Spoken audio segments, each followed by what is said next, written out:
iconic track if you're in California. The cool thing about the technologies we've created is we can generate a new design, create it, and then take it out on the track and bash it and hopefully have something much cooler. This is something that is years in the making. It's about 8 inches wider. We've switched over our battery cells to an F1 battery cell. So the aero is now 3.5 to 1. So this is like a real GT3 car plus in terms of being glued to the track.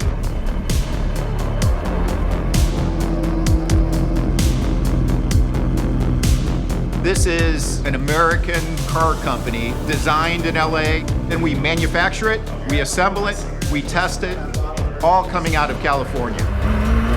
The overall goal is to hunt track records, absolutely. The current record holder around here is the McLaren Senna, a 127.6. On paper, I think we've got the right ingredients, we've just got to get the recipe right now to get them all to work together. Really, this process started out with what do our targets need to be, what are the requirements of the vehicle in order to challenge that lap time. We knew what we had with the previous car, we started to kind of conceptualize, and then we effectively run laps on the computer. So we create a model of the car and basically ask questions of the simulator. So if we increase the downforce, what does that translate into in terms of lap time? If we improve the power, grip. So we've done a really extensive CFD-based aerodynamic development, way over double the downforce that the car makes. We've had an opportunity to redesign all of the suspension. And then from a mechanical side, the main thing there is the MGU drive. We've moved to a gear drive now. The main focus today is the powertrain. We've brought on a new powertrain engineer who's joined us from Mercedes F1. He's really getting into the nitty-gritty of the combustion engine, the boost control, the kind of ignition cuts for the gear shifts and things like that.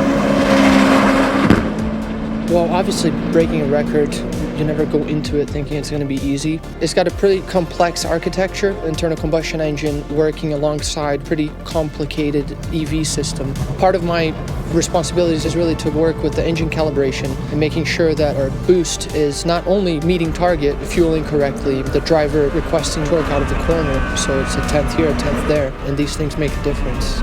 On paper, we have a lot of confidence that this car can perform. 30.2, which is 2.6 off the record. 65, 70% so far. That's a good indication right there. In addition, we've got Joel with us, obviously the driver today. He's great in terms of real, crystal clear feedback. Helps us to kind of understand where to focus our attentions, where the gains are going to come from. Good acceleration, I would say, out of the corner.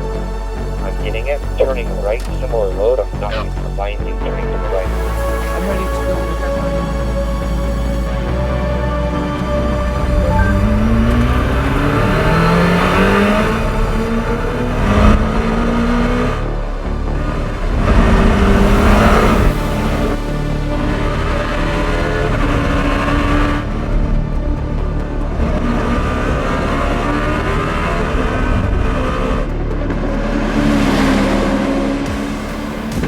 Ewan said a 127 before. We'll see what the loggers say.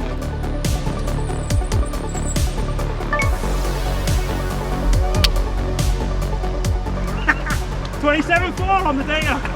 27.4. Back at the track is such a big improvement from the last time out, being able to use MGU with the ICE engine and just how those are linked together. It's very impressive when we're on the deploy mode and just feeling the power that's behind the car now. Prototypes do this track in the teens. For this car to be just call it less than 10 seconds off of a prototype is quite special. So proud of this team to be able to create technology, create vehicles like this. Just that in and of itself is one of the most fulfilling things that you can find in life.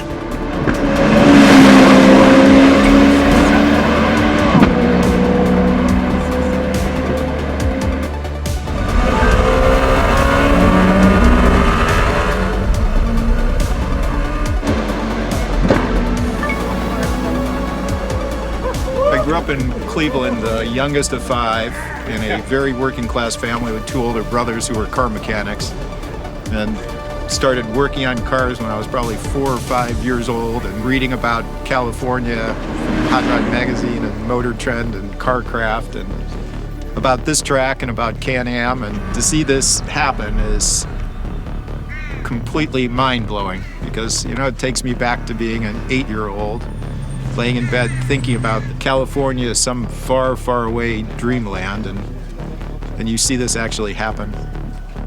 This is the first of many, many, many dominating performances we're going to have.